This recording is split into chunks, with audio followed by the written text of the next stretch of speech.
Marjorie Taylor Greene's actually standing up to Donald Trump. She's throwing him under the bus, and she's afraid, it seems, that someone may try to do her harm because she's putting her name to that discharge petition to release the Epstein files. And despite the pressure coming from the White House, she says she will never remove her name from that discharge petition. And she's worried that someone's going to hurt her. Well, I mean, just read what she just posted. She goes, "I am not suicidal and one of the happiest, healthiest people you will meet." Okay.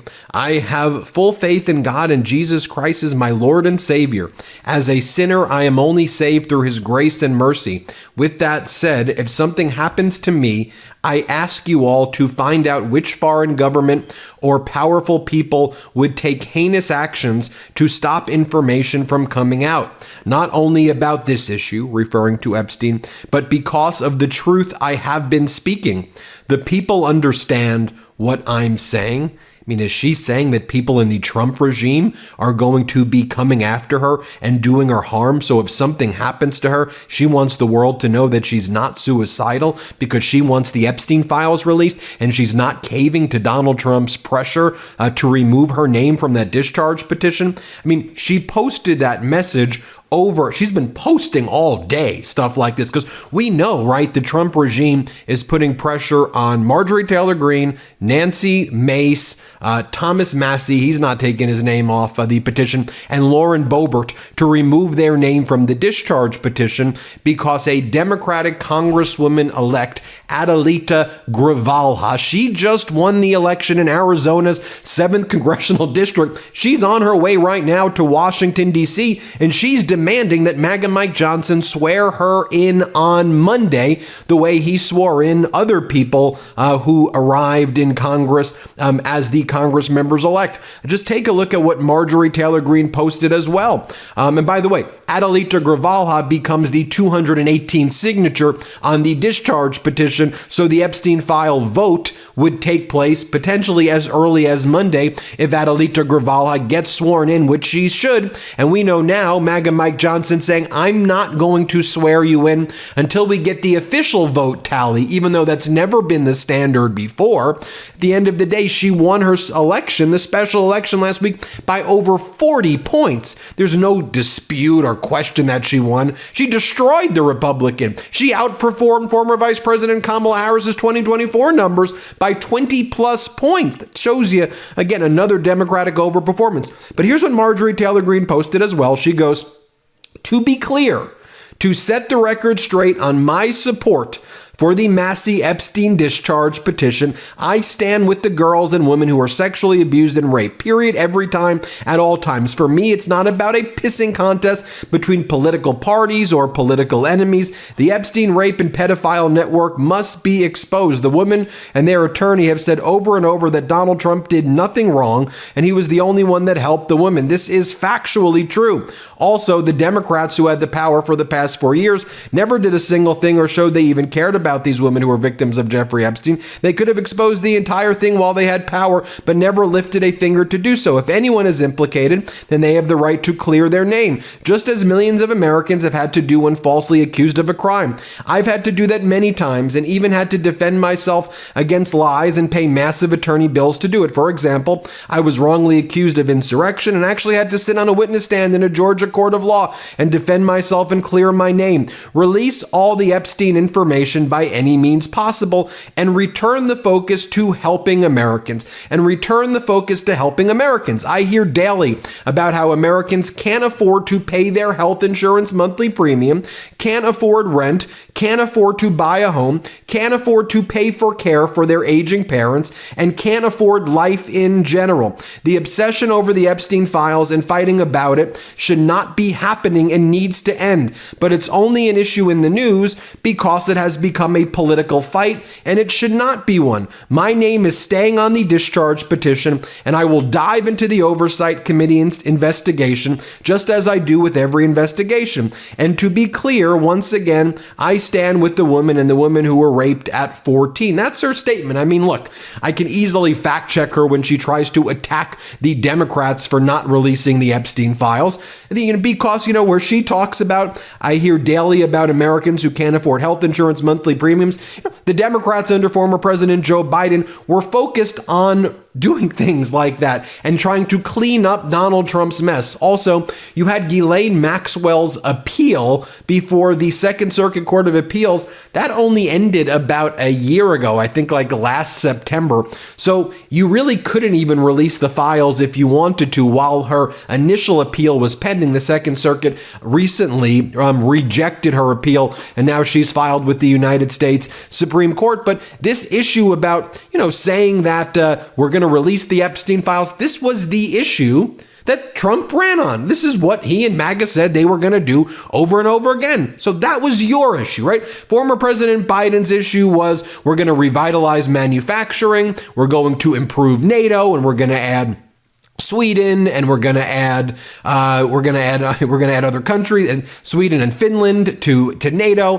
Foreign policy, stability. We're going to get us out of the deranged Trump COVID policy and get us past that. And we got to fix the fact that Donald Trump caused all of this inflation by causing the United States of America to incur like $8.5 trillion of debt. Trump's responsible for like 30% of all of the debt out there. So those were the priorities, to be clear. But here, Marjorie Taylor Greene is also attacking the Trump regime on issues like health insurance, monthly premiums, can't afford rent, can't afford to buy a home, can't afford to pay for care.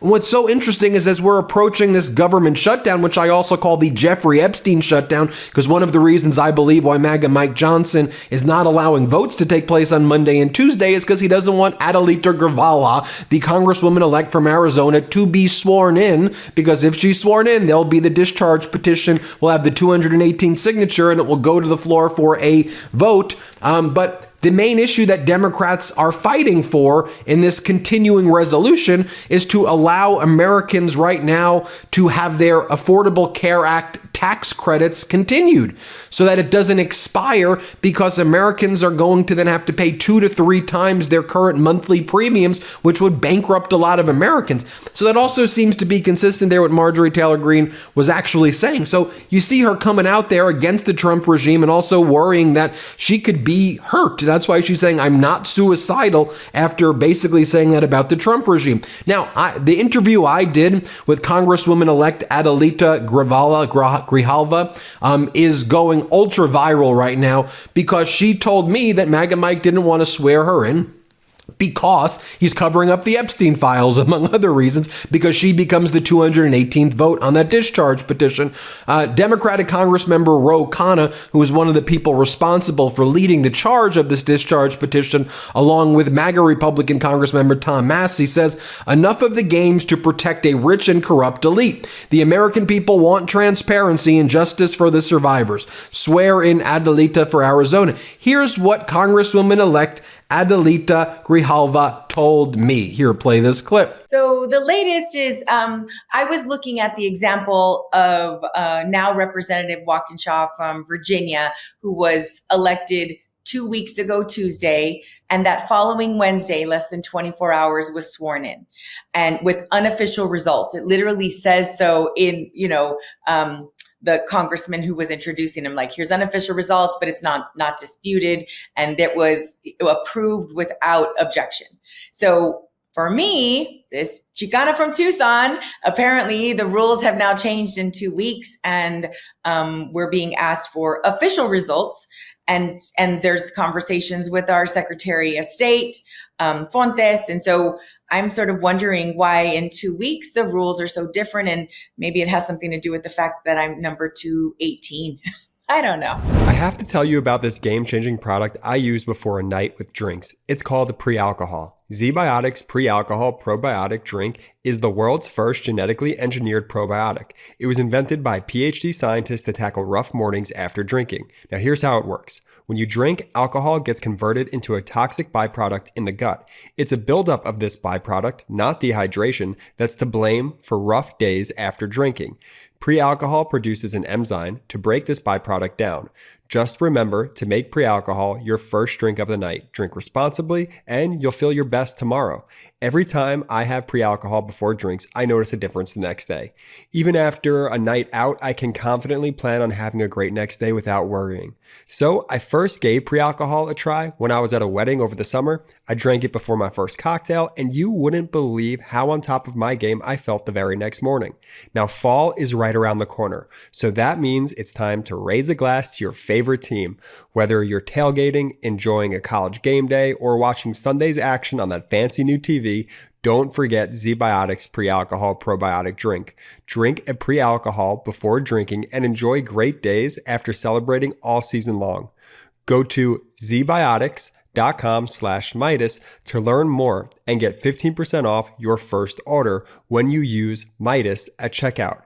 ZBiotics is backed with 100% money back guarantee. So if you're unsatisfied for any reason, they'll refund your money, no questions asked. Remember, head to zbiotics.com/Meidas and use the code Meidas at checkout for 15% off.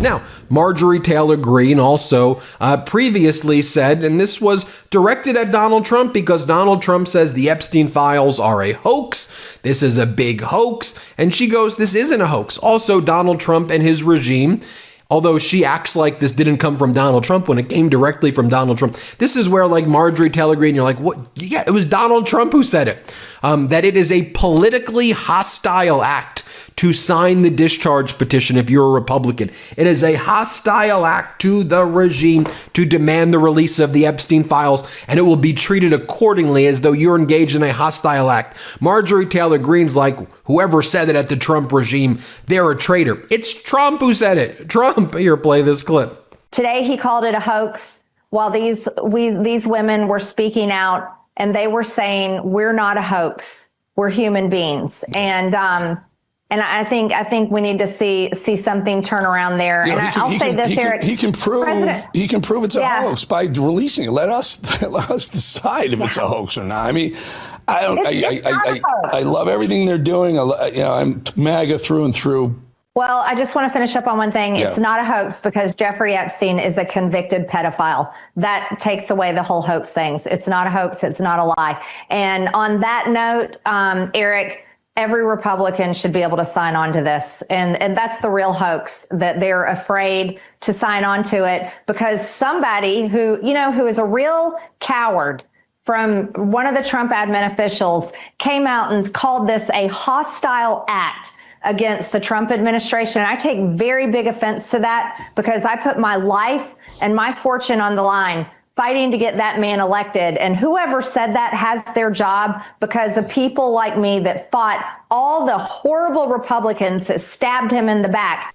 Now, also, Marjorie Taylor Greene posted that good reporting by that guy, James O'Keefe, who did that undercover report of that FBI agent who had said that when he reviewed the Epstein files, he saw that Epstein was a CIA agent, and that Donald Trump wanted to cover up for other rich and powerful people, and that's one of the things that was taking place. Now, the Department of Justice says this guy was just pretending to be he was an FBI agent, but he didn't have a significant position. He was overstating his access to the files, but the Trump regime lies about everything. Ro Khanna also posts, when Matt Gaetz and Mike Walls left Congress, Republicans swore in their replacements during a pro forma session. If they don't do the same for Adelita Grijalva of Arizona on Tuesday, they'll be breaking precedent. The only reason is to block the release of the Epstein files, hence the Jeffrey Epstein shutdown.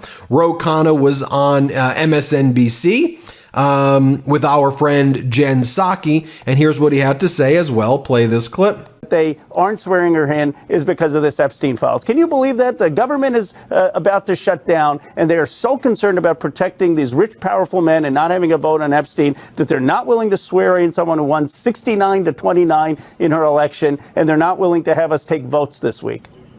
I mean, I can believe it because we've seen what they've done over the last many, many months. But yes, I'm glad you called it out so people understand exactly what's happening here.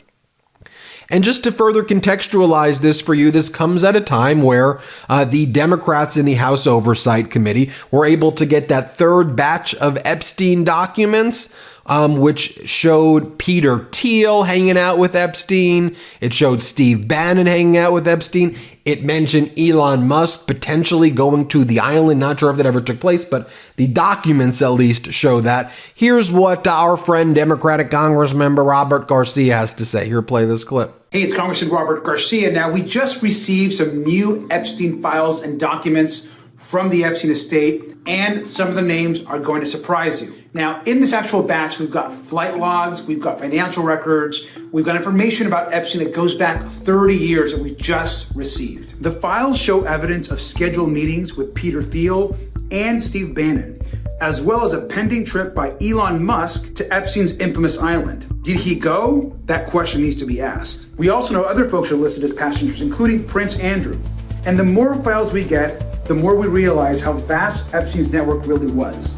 It spanned the globe, reaching high places and powerful people. And like I've said before, I don't care how much money you have, how powerful you are, or if you're a Republican or a Democrat. If you harm the women and girls, you deserve to be exposed, and we have to get justice for the survivors. The Attorney General, Pam Bondi, has the power right now to release all of the files. We need them released. Release the files immediately. Thanks so much. And then finally, as Democratic Congress member Dan Goldman had to say, look, Trump's in the Epstein files, and now all the MAGAs out there who have basically said, we want to release, now that they know Trump's in it, now they're doing cover-up stuff. Here's Congress member Goldman. Let's play it. Donald Trump is in the Epstein files. So now all of a sudden, the Republicans who were so aggressively intent on releasing the Epstein files because they were going to be a huge, explosive story about Democrats involved with Jeffrey Epstein are quiet.